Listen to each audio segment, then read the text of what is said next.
പരാതി പറയുന്നൊരു കാര്യമാണ്, നമ്മൾ വളരെ ഷോർട്ട് ടെമ്പേർഡാണ്, അല്ലെങ്കിൽ പെട്ടെന്ന് എനിക്ക് ദേഷ്യം വരും, അതിനെനിക്ക് നിയന്ത്രിക്കാൻ സാധിക്കില്ല എന്നുള്ളത്. ദേഷ്യത്തെ നിയന്ത്രിച്ച് വിശുദ്ധിയിലേക്ക് വളർന്നു വന്ന ഒരു വിശുദ്ധനുണ്ട്. അത് മറ്റാരുമല്ല, വിശുദ്ധ ഫ്രാൻസിസ് ഡി സെയിൽസ്.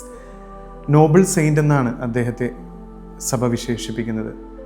പക്ഷേ അദ്ദേഹത്തിൻ്റെ ജീവിതത്തിൽ ഏതാണ്ട് 26 വർഷത്തോളം അദ്ദേഹം ഈ ദേഷ്യം എന്ന വികാരത്തെ നിയന്ത്രിക്കാനായിട്ട് നിരന്തരമായി പരിശ്രമിച്ചുകൊണ്ടിരുന്നു. അദ്ദേഹം ചെയ്തിരുന്ന ചില മെത്തേഡുകളെ നമുക്കൊന്ന് നോക്കാം.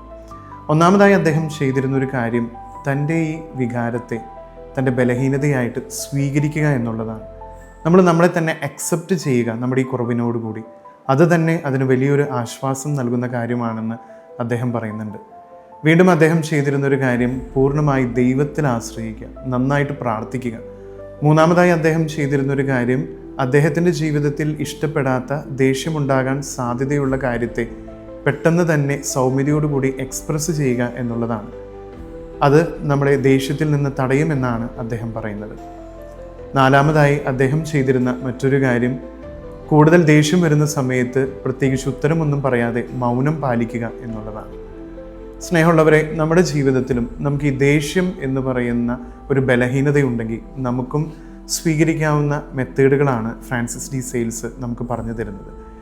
ഈ മെത്തേഡുകളെ നമ്മുടെ ജീവിതത്തിൽ പ്രായോഗികമാക്കിക്കൊണ്ട് നമ്മുടെ ഈ ബലഹീനതയെ നമുക്ക് അതിജീവിക്കാനായിട്ട് പരിശ്രമിക്കാം.